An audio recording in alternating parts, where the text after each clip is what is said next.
thank you very much for giving us this opportunity. It's so great not just to talk about the work, but part of the reason that we started, discussing the possibility of doing this is because the book came, during the pandemic. We never had an opportunity to launch it, and we never had an opportunity to actually make people aware of it. We presented on it before it was published at SCMS. But we never really got an opportunity to actually talk about it in details and with people who actually know performance, acting, independent cinema, and have a discussion about this. So this is a hugely important for us. So thank you so much to the SIG for giving us this opportunity. So I'm just gonna very quickly say a few things about the genesis of the book. And I've put here just one slide, just to give it a bit of a visual, maybe like imaginary here. So it all goes back to 2007, and we were shocked today with Cynthia, remembering this was 17 years ago in a conference that happened in my alma mater, Aristotle University of Thessaloniki in Greece. It was a conference called Actors Between Stage and Screen.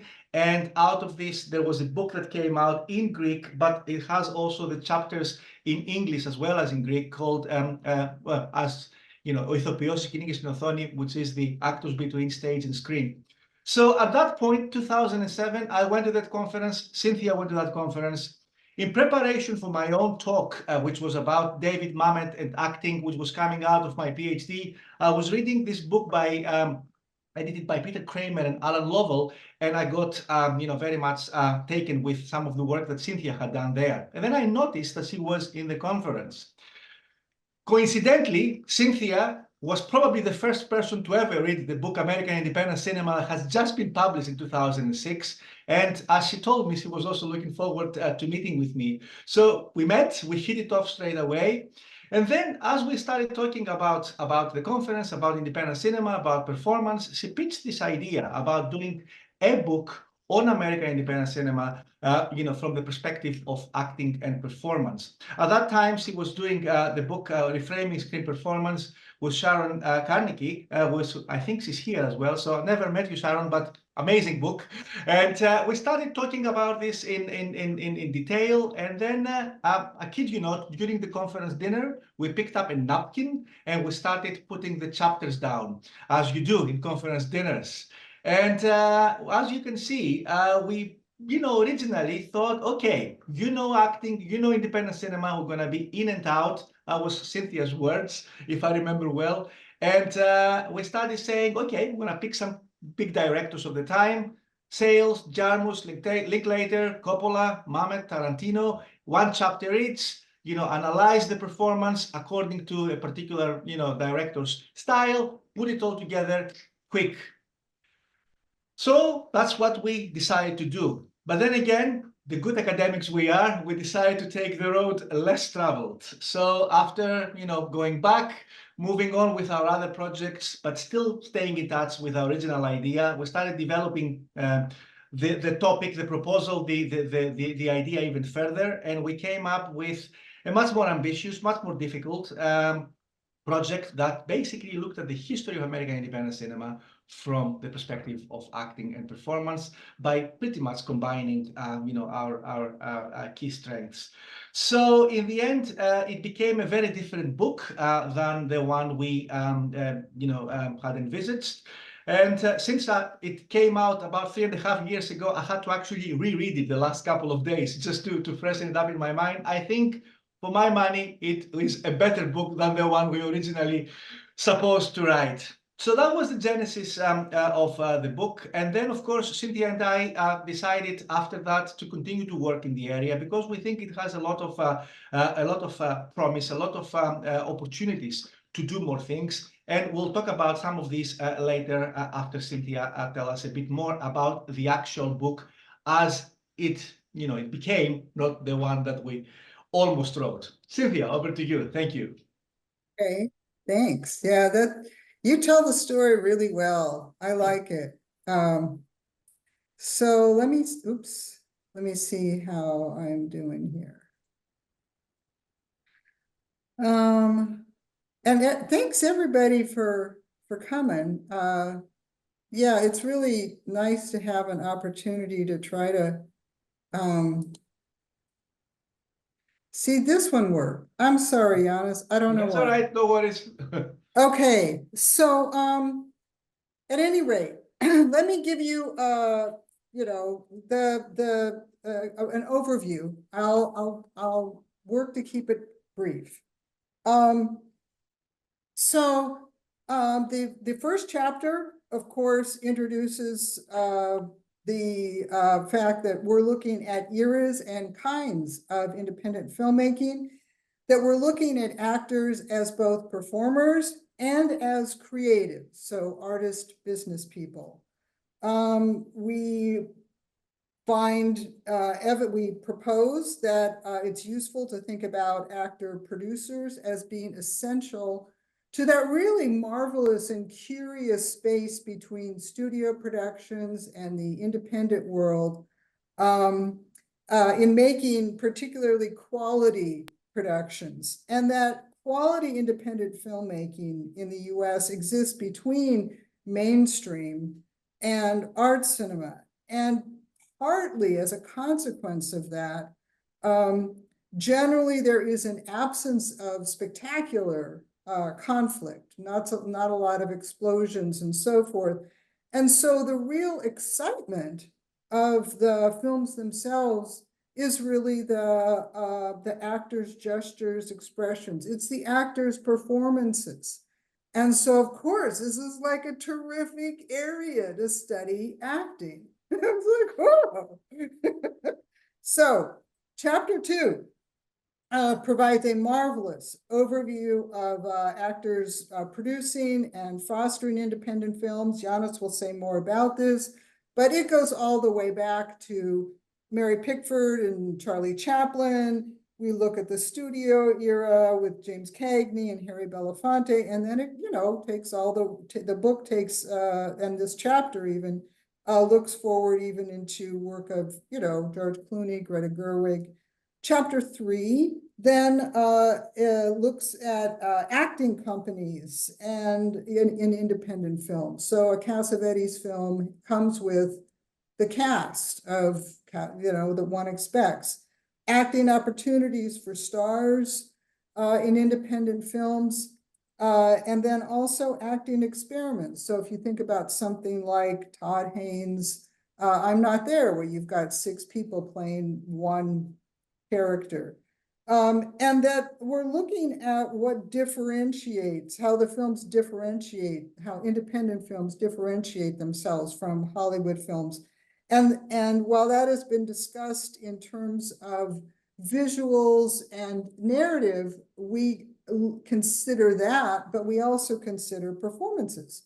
And so in some cases, the performances are going to be more stylized, more heightened than one would normally see in a Hollywood film. And at the same time, they're going to make greater claims to authenticity, particularly with the casting of non-actors.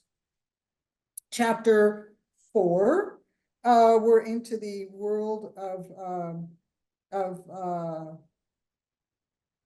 the Hollywood Renaissance. And so the chapter looks at industrial and cultural aesthetic influences that do come from Hollywood. There's a lovely case study on Jack Nicholson's work on and off screen in relation to 5 Easy Pieces, which itself was an interesting, just, you know, independent studio combination. Chapter 5 then looks at influences from outside of Hollywood, particularly cultural developments that put an emphasis on personal expression, cultural identity, and so forth. The case studies in that chapter include Symbiocytotoxicplasm, which is William Greaves' incredibly cool film from '68, some Cassavetes films, so those are the East Coast. And then from the West Coast, there are close studies of killers of sheep and bush mama. Chapter 6 looks at the discursive and institutional developments that came together in the late 70s and into the 1980s to support quality independent cinema. There's a lovely case study of Heartland, the 1979 naturalistic film. And there's a lovely discussion of the relationship between NEH funding and PBS funding, and the emphasis and the sort of discourse surrounding naturalism and authenticity. And then chapter 7 supports and complicates that idea by noting that there certainly is the naturalistic acting is certainly a part of that. But weirdly, there are also more visibly modernist and postmodern performances in films by directors such as Lizzie Borden and Jim Jarmusch and Luis Valdez and Wayne Wang, and then the Coen brothers. If you consider the distance between Heartland and something like Blood Simple, then we see that there's just so much richness in the aesthetics and thus in the performances of independent films in any particular era. Chapter 8 looks at the factors that reshape independent filmmaking in the late 1980s to the mid 1990s. Great case study on James Spader particularly, and sex, lies, and videotape in general, that illustrates the synergistic practice of stars appearing in more commercial indie films, more use of genre conventions, more use of stars, but it's a very synergistic process. And I'm now on to chapter 9. Okay. And then similarly, in the indie, under the indie label, there's just a lot going on in this period, both in terms of in all ways. So there are indie genre films and use of stars in films that are just a little bit more off the beaten track than something like Sex, Lies, and Videotape. So you have things like Eve's Bayou and Spike Lee's He Got Game. But even farther off the beaten track, you have a road movie like Allison Anders' Gas, Food, Lodging, and then a curious and interesting, we could talk forever about any of these, something like Gregory Nava's My Family, Mi Familia, which came out in '95.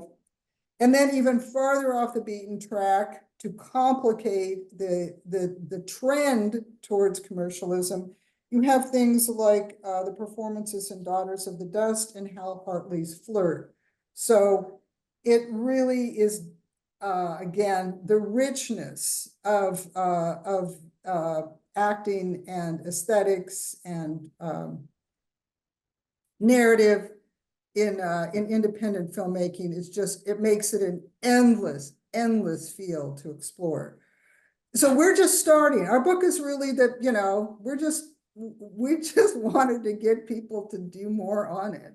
Chapter 10, really the movement of stars creating their production companies to pursue passion projects, and at the same time, indie cinema actors moving into Hollywood. The case studies are Pulp Fiction and then Good Will Hunting, and its writer, producer, actors Ben Affleck and Matt Damon. Chapter 11 supports that by looking at Julianne Moore and Dennis Quaid in Far From Heaven and Charlize Theron in Monster. And then it also looks at the performances that are off the beaten track and don't really reflect Indiewood practices. And you've got films like with first-time actors such as Gus Van Sant's Elephant and Ramin Bahrani's Man Push Cart. And then you have the continuing interest in naturalism, and with Kelly Reichardt's films such as Old Joy and Wendy and Lucy. And then there's the continuing interest in multicultural perspectives, both in narrative, character, and actors in films such as Chris Ayres' Skins, about Indigenous people, and Never Forever, which is by and about Korean Americans. Then we wind up with chapters 12 and 13. So in the Beyond Indiewood look, we have, there's a great case study on Courtney Hunt's film Frozen River with Melissa Leo and the late Misty Upham. And it focuses on low-budget digital filmmaking, and then not just in that film, but also in Mumblecore, and those films that are created by the actor, writer, producer hyphenates. Chapter 13 looks at the range of performances. There's independent stardom, whether you're looking at Philip Seymour, the late Philip Seymour Hoffman, or Edward James Olmos. And then you've got acting beyond the dominant trends still in performances in Ava DuVernay's Middle of Nowhere, about a young Black woman in Compton, or Andrew On's Spa Night, another LA film, which is a queer coming of age story, or Chloe Zhao's Songs My Brothers Taught Me, which is set on the Pine Ridge Reservation. Irene Bedard is the only professional actor. And then just as to sort of conclude, the chapter also looks at how in 1 year, 2014, you can have a well-recognized film such as Richard Linklater's Boyhood, which is a strongly naturalistic piece. And that same year, you can have the highly stylized The Grand Budapest Hotel. And so independent filmmaking is just a marvelous area for us to explore the work of, for anyone to explore the work of actors. And we continue this in trying to look at all the aspects, the material aspects, the cultural, the aesthetic. In our chapter on Sofia Coppola's work, one part looks at Lost in Translation as an example of star vehicles in Indiewood productions, and then also The Beguiled as one example of stylized performances in Coppola's films. And we are currently working on another chapter. It's like, well, it's a lot of work to do these, I'll tell you, which is why we divide up the work. And so we're currently working on a chapter that will try to recognize all of these aspects, actors, industry, and aesthetics, by looking at I, Tonya, and then also Leave No Trace. So I hope I didn't talk too long. So that, I hope, gives folks an overview. And now I want to try again to share another slide from Yannis's. Let's see, you want the actors' early contributions, right? Right. Okay, so let's do this. Actors. There we go. This is the one, right? That's the one, yeah. Okay, let me give it one try. I did it. Excellent. Sorry. Excellent. Thank you very much, Cynthia. I only have 2 slides, and in these 2 slides, I'm going to put 100 years of history of cinema through the actor's perspective. So, in many ways, Cynthia was absolutely right. I mean, looking at American independent cinema from this perspective creates a very different narrative. And I think what we like, I mean, the phrase we use is like reframing the study of the field from this perspective, and looking at how it advanced, and you can see how central, absolutely central, actors have been in all aspects of the development of independence in American cinema from 1919 all the way to this century. So very quickly, I've put my timer on here. Yeah, I mean, I provocative call this American independent film a director's medium or an actor's medium. Well, hopefully in the conversation that will follow, you let us know your opinion. So I've starting with 1919 and how Chaplin, Pickford, and Fairbanks they wanted to have more control in the work they were doing for the various studios.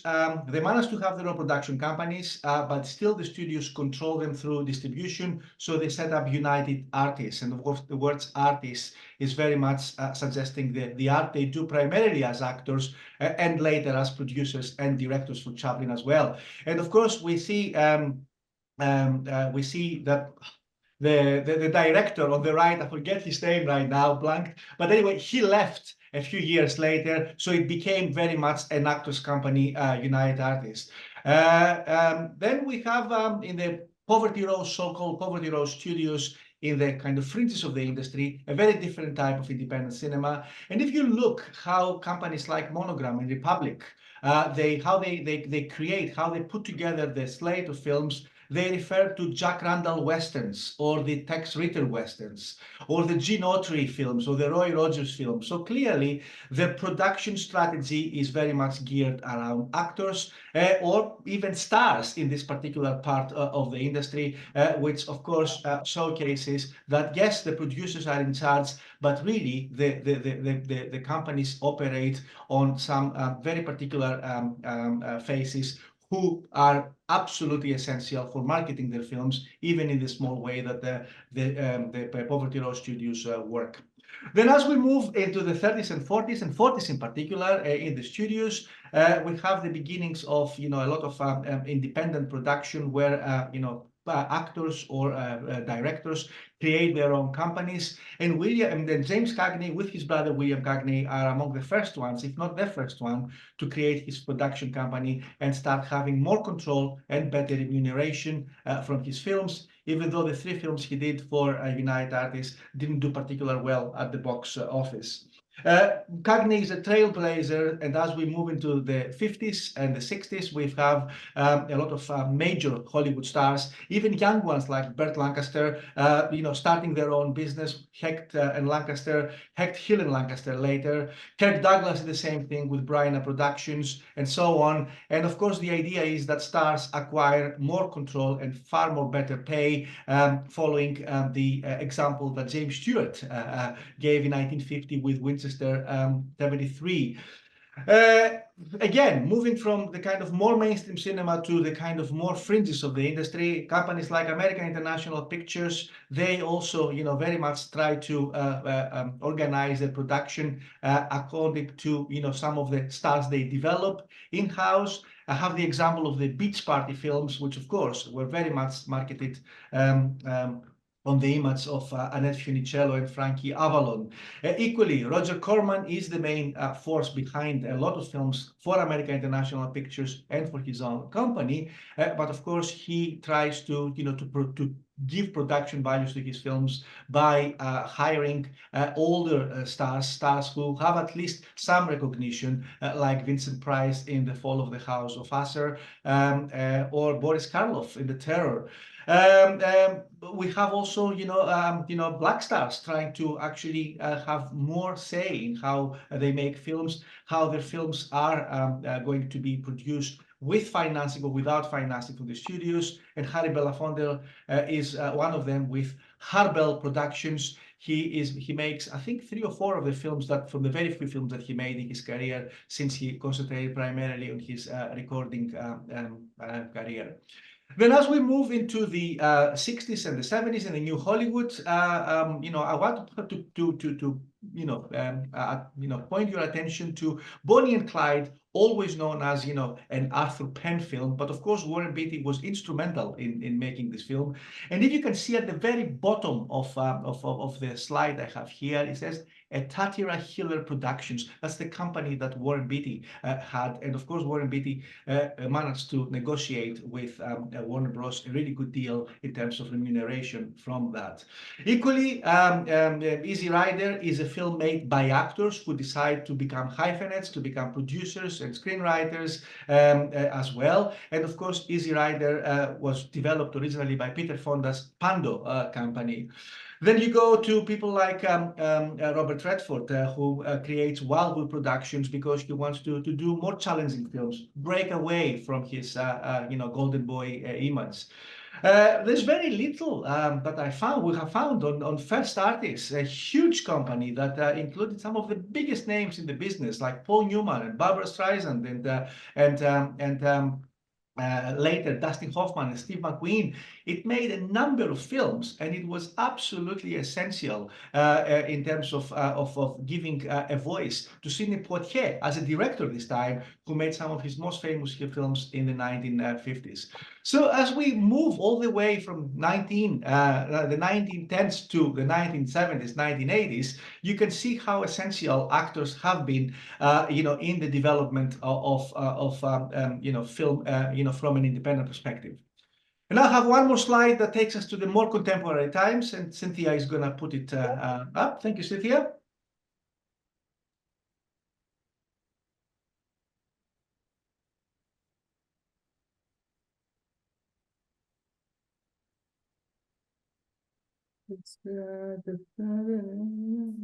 Okay, here we go. I'm sorry. Here we go. Nope. Try again.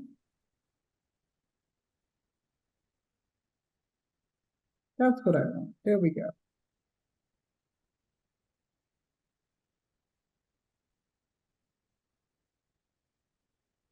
Okay, so thank you, Cynthia. As we move into the 80s and the so-called contemporary American independent cinema, which is pretty much what most of the research in the field has focused on, we have some, three, in our view, distinct articulations of independence, and actors play different roles in each one. So very quickly, in the 80s, pretty much the 80s, late 70s until the late 80s, we have an articulation of American independent cinema where actors tend to be primarily unknowns or coming from outside the industry, from stage, from the music industry and so on. And therefore, they are not as instrumental in identifying the films. But this changes in 1985 when both William Hurt and Geraldine Page, are behind the films The Kiss of Spider-Woman and The Trip to Bountiful, both winning an Oscar and both, lending a lot of visibility into a sector. And of course, at that point, there is a lot more attention, if you like, to what independence means in the context of an American cinema of the 1980s. But at the same time, we have a lot of independence happening by films financed by cable and video companies that often tend to feature actors on the rise. People like Patrick Swayze in the film Dirty Dancing, which was done by Vestron, or Jeff Goldblum and Gina Davis in the film Girls Are Easy, as well as older stars that actually have an opportunity to play, more demanding roles rather than, appearing in the showboat as the majority of the old stars of the time were doing back in the late 70s and the 80s. And then as we move into the 90s, we have a kind of a different version of independent cinema that emerges. We call it indie, and it stretches from the early to mid-1990s. And one of the key things that we noticed, and we started our discussion from that, is the migration of former teen stars from Hollywood to independent films. They can't find roles, or they're given, roles, which are not demanding. And we have stars like John Cusack in The Grifters, Matt Dillon in Drugstore Cowboy, obviously James Spader in Sex, Lies and Videotape. And, they also open up to independent cinema to a younger demographic. And because of, those stars associated with young, with teen cinema, we have a number also of other, young actors emerging, because independent film is more marketed to young audiences than before. And we have, actors like, Chloe Sevigny. She had a Budge in 1996 with what you can see here, or Rosario Dawson and so on, Parker Posey, etc. And then we have established actors, basically having a relaunch of their careers. People like Harvey Keitel, who becomes also a financier of Reservoir Dogs. People like Nicolas Cage, who plays in John Dahl's films, Tim Robbins, and so on. So there is, these two are the key, if you like, or three. These are the three, if you like, ways in which actors are involved in the indie cinema of the mid-90s. And then as we move to the late 90s and the next century, we talk about primarily an indiehood cinema, where actors are increasingly agents of productions. They have a lot more production companies that they belong to them. And I've put here the example of Denver and Delilah Productions, which is Charlize Theron. And she has made a number of films through that production, films that she starred as well as other people starred. Paul McDonald called these companies as Cindy's, which I think is a really good way of discussing them. But also we have a lot of, huge stars also appearing in films that you wouldn't associate with them, films that are supposed to be independent, industrially at least, because they are exploited by divisions of the major studios, Fox Searchlight, Paramount Vantage, Miramax, obviously, and New Line Cinema, which is the image I have taken here. Tom Cruise in Magnolia, global superstar, but of course, he's there not to actually emphasize his star persona, but to take risks, and it's probably the most acclaimed role that he had. We then, in the more contemporary, more recent years, we might have a late indiehood, but I will leave it out there. We can discuss this later if we have any time. Thank you very much. I know that we've gone a little bit longer. Let me just add a couple things that are that were really truly exciting for me to discover, and perhaps there are questions along these lines. The first is that I was really taken by the fact that if you really look closely, if you really take seriously the idea that performances are connected to the overall vision for a production, and also integrate with the other cinematic elements, and that in quality independent cinema, there tends to be a limited external action and muted dramatic conflict and passive or ambivalent or multiple central characters, that you really do get different kinds of performance. And it makes gesture and physicality really important. Now, I'm going to be completely honest. I didn't even think this up. I just borrowed it from Thomas Alcesser, who in his discussion of the unmotivated heroes in 1970s films talks about the fact that his phrase is that because the films do not overly dramatize their conflicts, that the momentum of action gives way to the moment of gesture and the body.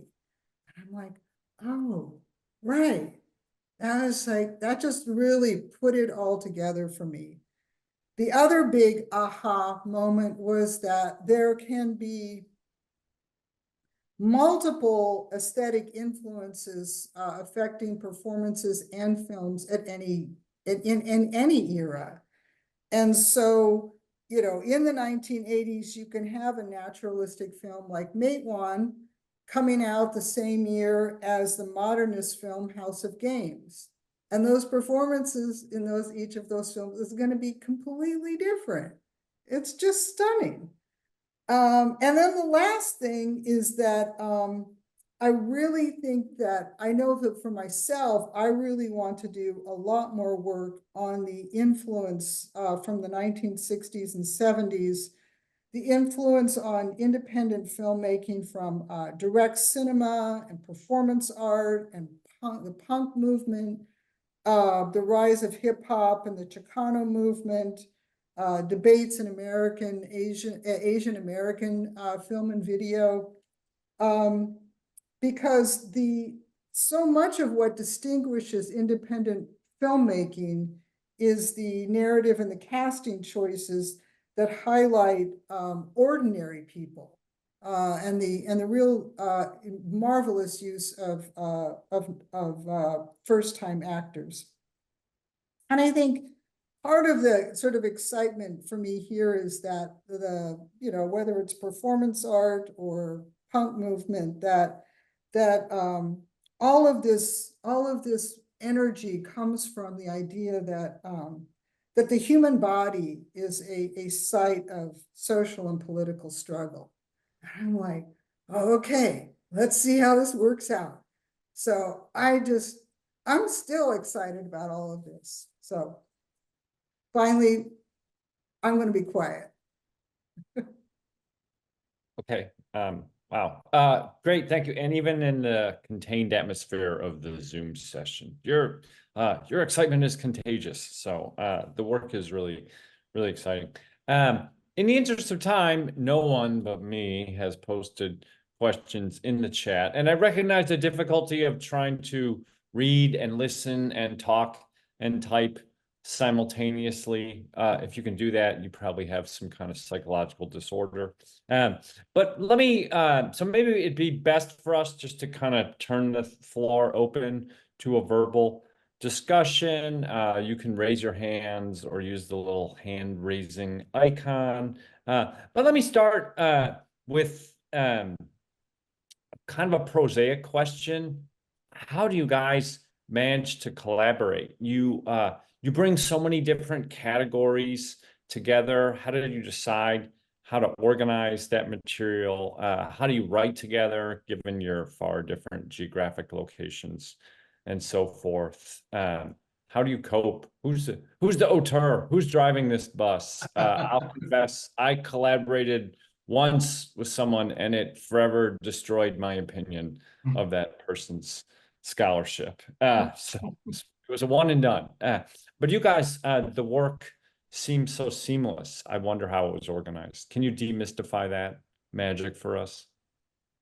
I'm happy to kick off that because it's actually, I mean, I'm really happy to ask you this question, Mark, because we do work really well together, and that's why we continue to work together very well. And for here, actually, a lot of it came in an organic way because, well, as it happened, I wrote most of the chapters first myself, some of the chapters which are about industry myself, and then pass it to Cynthia. So when Cynthia started writing, the chapters that were about performance, not only she wrote her own chapters, but then she came back to me and started saying, well, in these chapters, there are particular issues that may not be 100% fitting with what, we talk about performance. And also, it made me also ask questions about, whatever, if something that happened in industry can be reflected, in the actual performance of the actors and vice versa. So although we had some structure, the structure that came out with the book with the 13 chapters wasn't originally that. I think we had 8 chapters to start with, and then we expanded because we found out that particular things were not fitting very well. We had to put what happens after Indiewood, or at least to indicate, so that came later. So it was a very organic process. And yeah, I think it's seamless because we went through each other's chapters many times, to the extent that I think we can easily talk about, each of us can talk about every chapter easily. That's why Cynthia took it upon her to present everything, rather than say, well, I'm going to present the chapters that I was primarily responsible and you the chapters that were primarily responsible. So for me, it's just a work where, it's constant refinement, even though we start from some chapters each, some chapters the others, because of course we have our strengths. Cynthia, I hope I represented this well.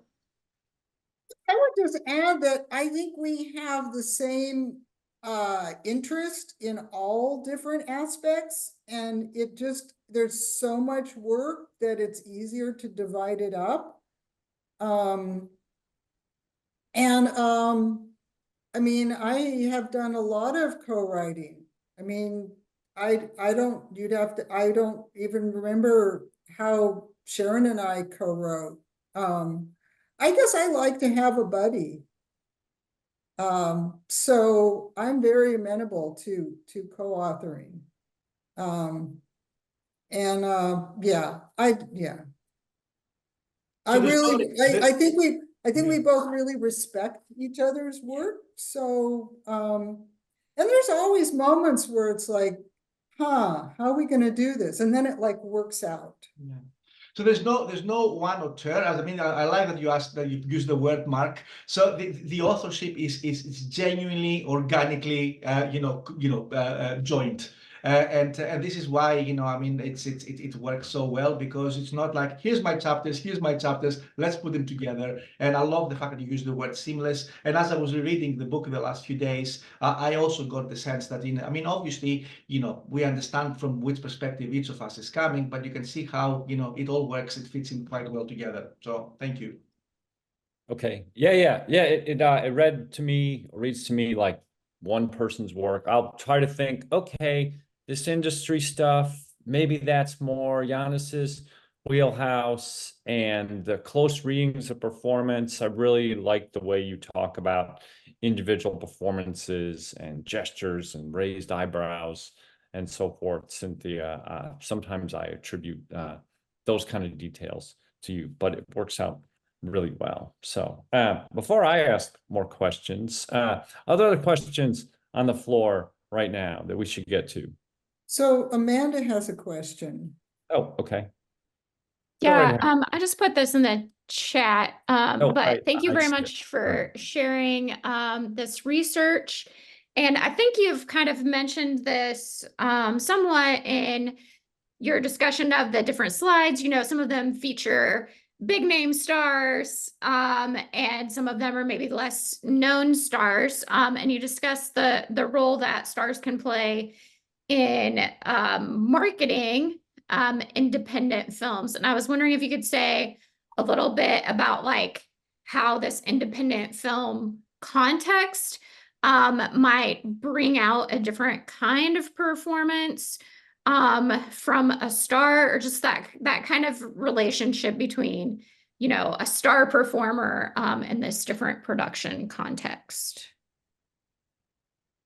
I can start again, if you don't mind, Cynthia, because it's about the production context. I think what is thank you, Amanda, for the question. The key thing from my perspective is that looking at the big stars, the superstars, we're talking about primarily the more recent decades, the Indiehood time, where the star most of the times also uses their own production company to develop the material, and with that to also control the production, all aspects of the production, sometimes including the director. And I'm not saying that Tom Cruise controlled Paul Thomas Anderson. I would love to see how Tom Cruise worked with Paul Thomas Anderson, if there is any account of that anywhere.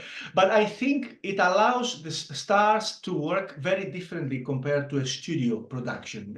You don't have the executives, or you have executives which are, from smaller companies or more attuned to ideas of independent production. Quite a lot of these films, and again, I'm thinking of Tom Cruise, they are ensemble films, and therefore they have a different dynamic, allowing a star to control their performance, or to say, or to do it differently. So I think because we have a different production practice, we have, different types of performances, and therefore tend to be, stronger, because they move away from the star brand that tends to define performances in blockbuster films. I guess that's how I would frame this. Cynthia?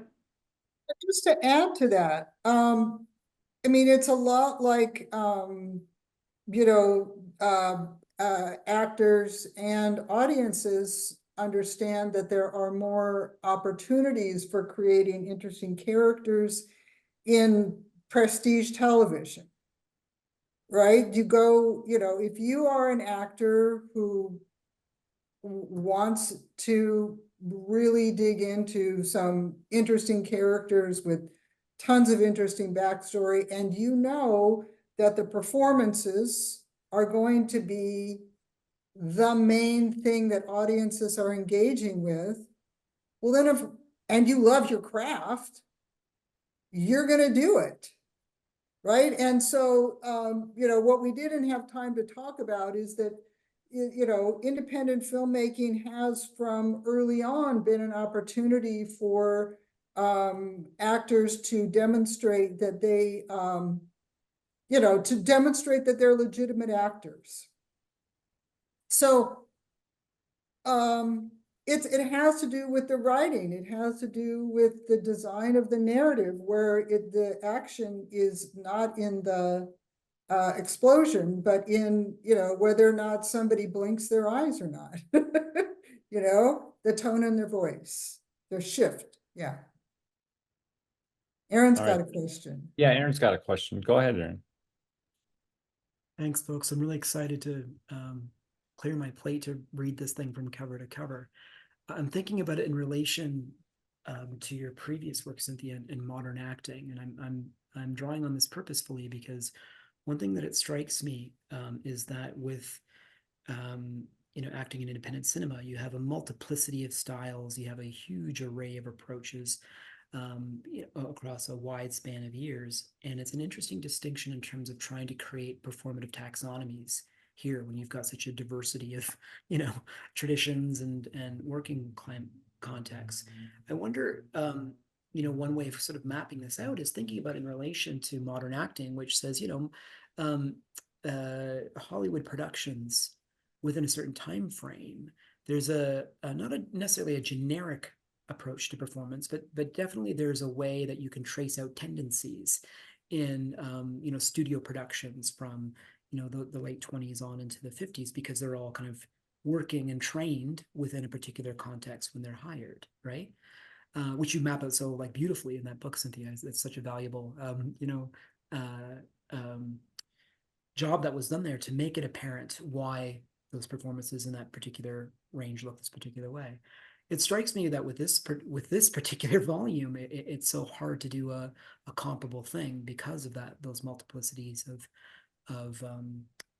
degrees. But I wonder if one way of talking about this is to try to trace out tendencies depending on where people are working. So you can say, look, first-time actors and amateur actors will often exhibit these kinds of tendencies, and you can see that in terms of them not knowing what to do with their bodies, not knowing how to relate to the frame and those kinds of things, versus all the way to somebody like Annette Funicello or even Ryan Gosling, who are trained through the Disney system that has a very concentrated training program. So it'd be fun to work through this book and to think about how particular training contexts and developmental contexts result in different kind of taxonomical tendencies across an array of independent cinema, from the very hyper trained to the completely untrained, to working in other types of cultivated contexts, like Andy Warhol's Factory, for example, or even somebody like John Wayne, who becomes John Wayne by being in about 75 monogram odors up into the moment where the camera pushes into him on Stagecoach, and he's ready to be a star at that moment because he's developed that particular structure through a lot of Poverty Row training context. Anyways, this is just a long-winded way of saying it would be really fun to kind of think about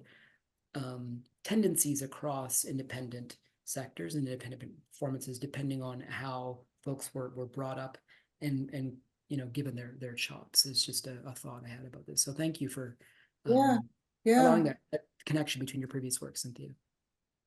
Well, I think that would be exciting and exhausting, and that would be terrific. One of the reasons that I don't think either Yannis nor I tried to take that on is that we already had a lot going on, and also in my head, the book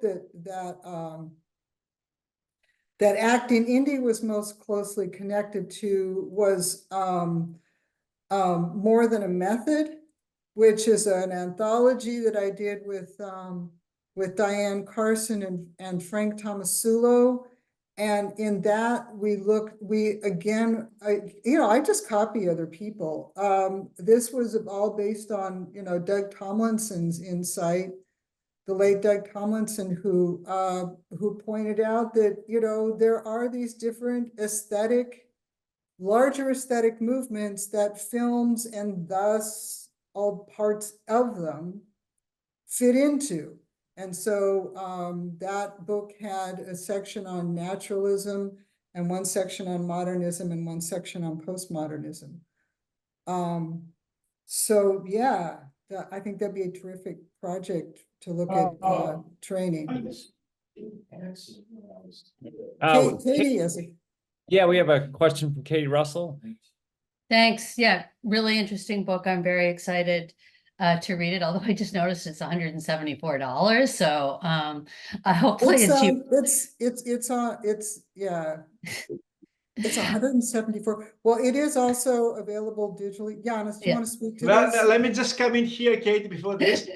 This is one of the reasons that we want to push the book forward, because we're approaching the threshold since that Palgrave is going to take it out on paperback. Okay. So the more the word comes out, and the more a few more libraries buy this book at this price, it will come out on paperback. So that's why Cynthia and I were also thinking that we're relaunching or launching even the book, right now, spread the word out, get a few more sales as hardback, and then it will be available for $24, hopefully, if Palgrave, sticks to the agreement and takes it out on paperback. So thank you for bringing this up. That is still very expensive. I'll definitely get my library to buy it.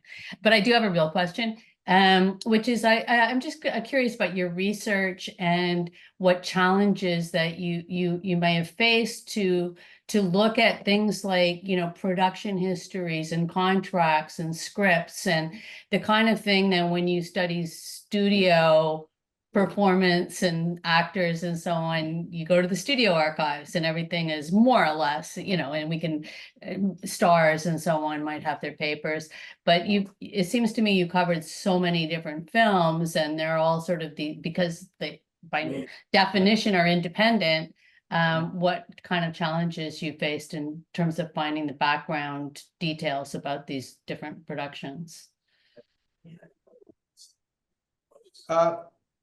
Yeah, I can thank you for the question, Katie. Yeah, I can.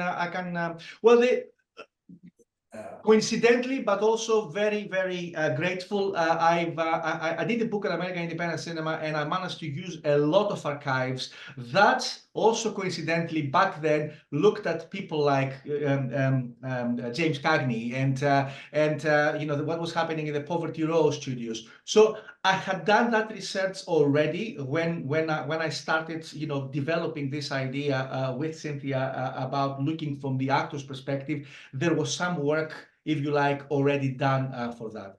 Obviously, when we look at the more contemporary times, it was very difficult to access any archive. So, of course, we had to rely on other sources, including primarily the trade press. But, of course, we also did a lot of textual analysis because there was a lot of films, as you said, to cover, different performances, different styles. But yeah, there was a very strong element of archival research process that had been done before, and then we used some of it already, and then we had some extra bits. Like, for example, we managed to go to the UCLA library and see the LA Rebellion films. Which are not available, anywhere. So there was some new work that came because of this project.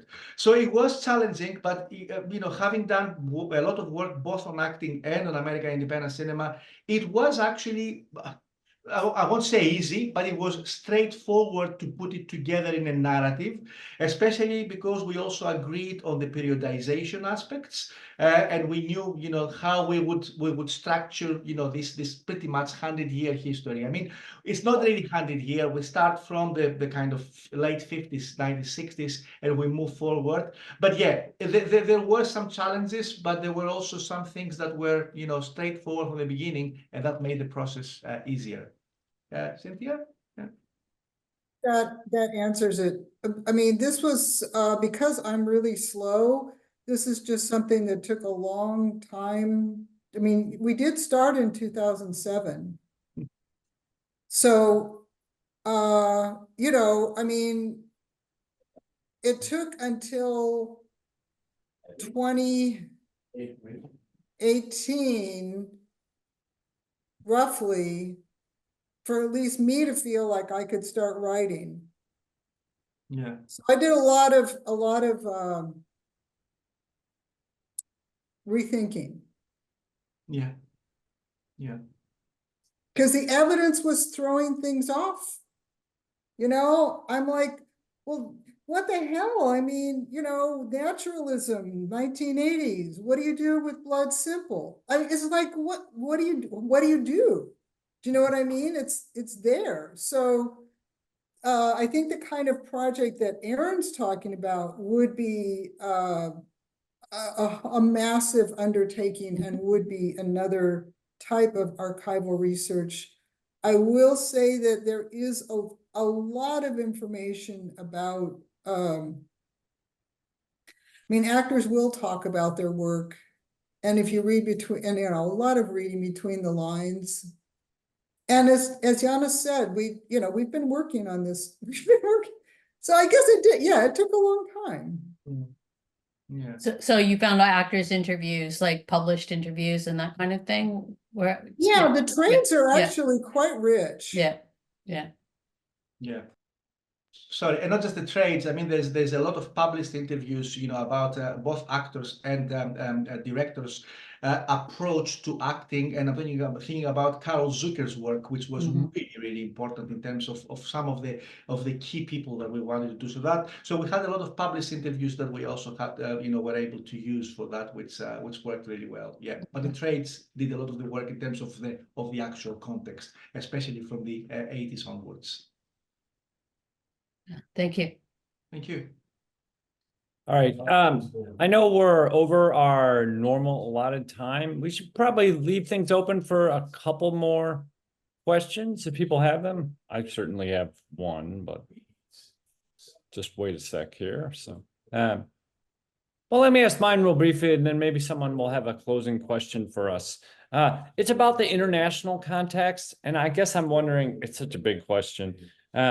Basically, how do you deal with the presence of non-US actors in US films, or with directors who have been understood as categorized as American independent directors working overseas? I'm thinking of Jim Jarmusch making Night on Earth around the world, or making The Limits of Control with Isaac de Bancola in Spain, and so forth, or Richard Linklater with the Before films and working with Isabelle Huppert, or someone like Javier Bardem coming in and appearing in something like Terrence Malick's For the Wonder. The question of how people are dealt with as actors in Terrence Malick's films is another one entirely. But basically, where do we put the parameters around, you know, US independent film and international film, which in a way is nearly all independent film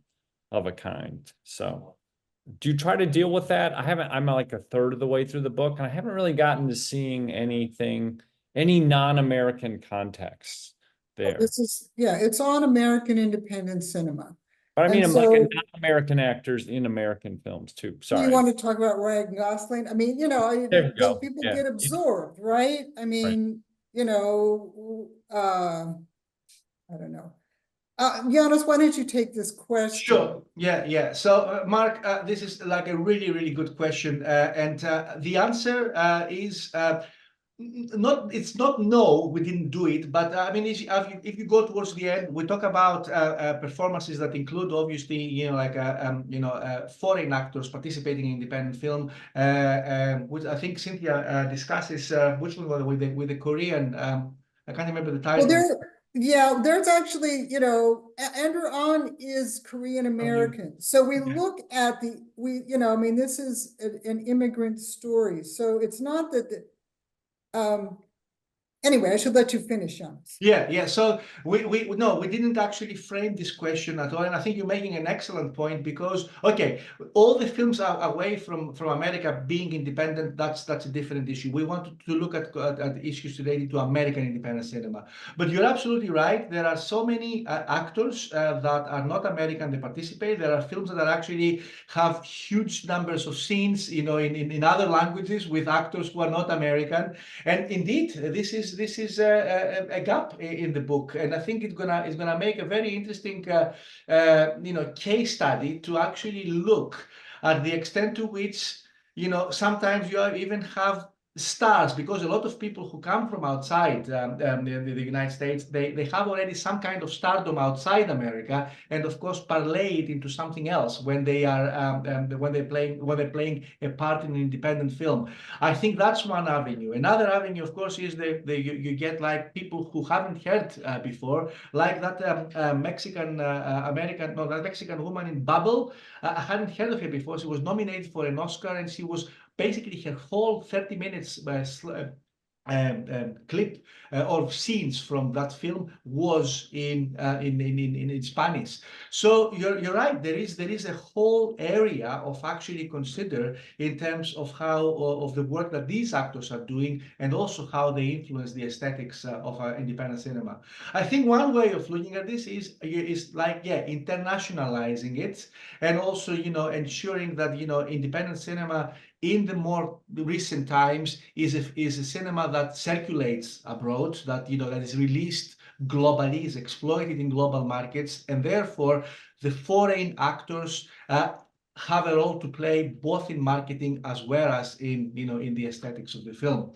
But yeah, we do not really cover this area, except for a couple of examples about American Korean or American what else we're doing? American Korean and I mean, we do, like Wayne Wang as well, but it's just, American film. It's not really. So I don't know if you answer this question, but I think, yeah, you're right. There is certainly a lot of scope to look at that particular aspect beyond the American context.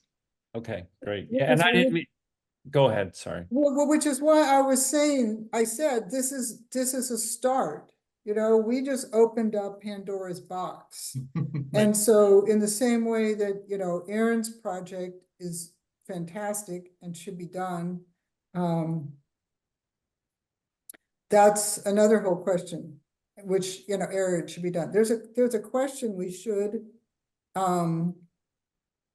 address. Yeah. Right. And thank you guys. I didn't mean to suggest you should do more. Your book does so much. And in terms of diversity, it does so much great stuff with the history of Black performance and Black independent cinema. And you deal well with Latino contributions. So it was great. So I'm just thinking, like, how do we count for all this other stuff that makes its way in? But let's turn things over to a question, maybe our last question, if we can't deal with Aaron's from the chat, from Prajapita. Sorry, I apologize. Yes, hi. Thank you for this wonderfully detailed talk, Professor Baron and Professor Tzioumakis. I'd like to ask how you think do international independent film movements tend to influence or differ from the trends that you discuss in American indie cinema regarding the actors' roles and their contributions? Mm-hmm. Let me just say that one of the things that I had to skip over is that there are a number of films that we look at that are really that reflect third cinema influences, and so they do not fit the conventions of naturalism is here and modernism is here and this is postmodernism. And so in that sense, some of our work does touch on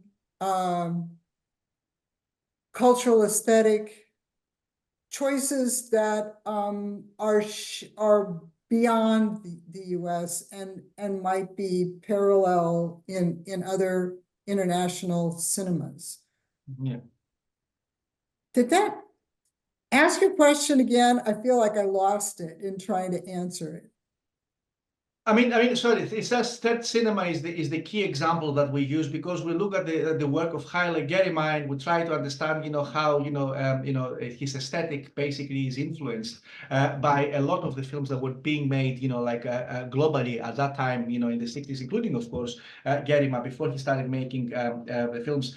And then, of course, there is the a lot of the films happen by university students in, for example, the what is Ethno-communications Program. yeah, Berkeley. Is it Berkeley or UCLA? No, UCLA. UCLA, yeah, and of course these are very much in touch with various other movements that take place around the world, and of course Cassavetes comes at a time where the Nouvelle Vague and everything else in terms of art cinema is taking place in Europe and elsewhere. But I think our big case study is that cinema, and I think one of the chapters discusses this a lot because we do work on Gerima a lot and see how the aesthetics of that cinema influence the work of independent film.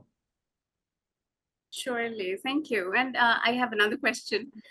So, like during the course of writing the book, have you come across any difference in the approach to acting between big budget Hollywood films and any independent productions? Like, how does it affect? And if so, how do you think it affects the final performance? The narratives are completely different. That's the core of it. And so, if in I don't know, like a 2-hour film, there are car chases and battle scenes where you don't even see anybody because they're all in armor and so forth.